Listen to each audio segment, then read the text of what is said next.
The disappearances. There's a stretch of ocean between Florida, Bermuda, and Puerto Rico that swallows things whole.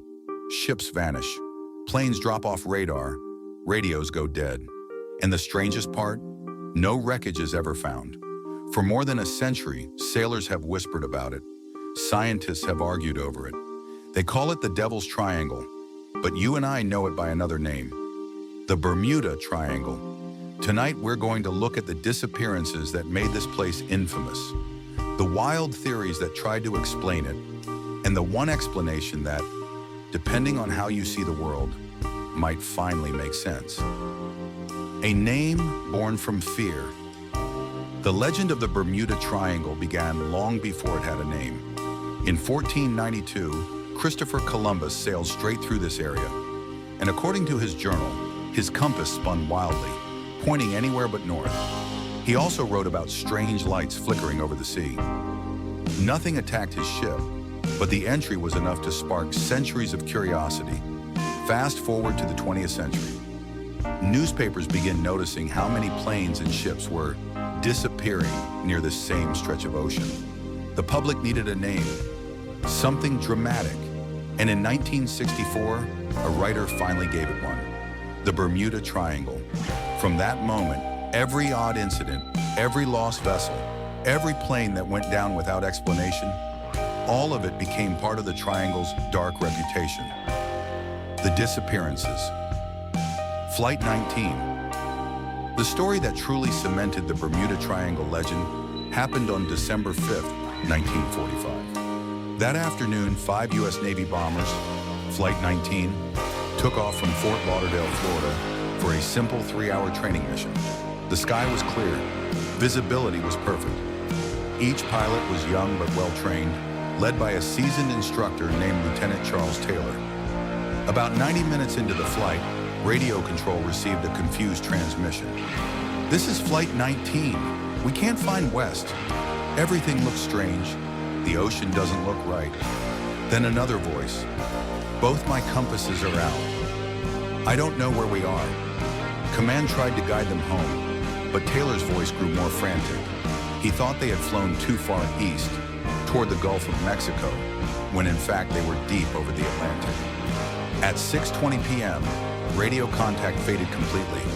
No Mayday call, no distress signal. 5 planes, 14 men, gone. Within minutes, a rescue plane, a giant PBM Mariner, was dispatched to find them. 20 minutes after takeoff, it too disappeared from radar. Witnesses on a passing ship later reported seeing a ball of fire in the distance, and then nothing. When the Navy launched one of the largest sea searches in its history, they found no debris, no bodies, no oil slick, just empty ocean, and Flight 19 was never seen again. Other cases, the vanishing giant. The Triangle's list of victims didn't stop there. In 1918, a Navy collier ship, the USS Cyclops, left Brazil carrying 300 men and 10,000 tons of cargo. It never arrived at its destination. No distress call, no wreck, an entire ship gone. Then there was the Ellen Austin, a merchant vessel that found an empty, drifting ship in calm seas. When her captain sent a crew aboard to sail it back, both ships vanished into a fog. Days later, the Ellen Austin reappeared. The ghost ship didn't, and neither did the men who boarded it. These stories turned the Bermuda Triangle from rumor into legend, a place where logic seemed to drown. Theories and evidence. Trying to explain the impossible. Over the decades, countless theories have tried to explain what happens in the Triangle. The magnetic theory.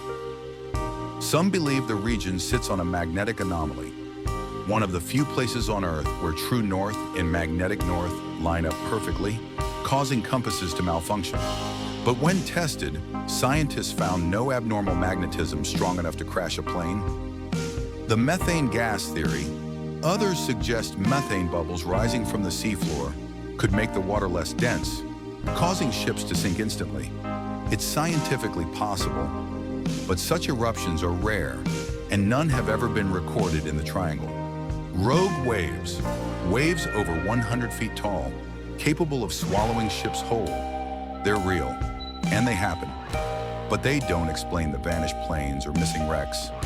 Then there's the supernatural side. Some say it's a wormhole, a tear in space-time. Others point to ancient technology from Atlantis, still active beneath the sea. And of course, the favorite, extraterrestrials. The triangle, they say, is a doorway used by beings not from this world. As crazy as that sounds, it does make you wonder, if none of the rational theories fit, then what's left?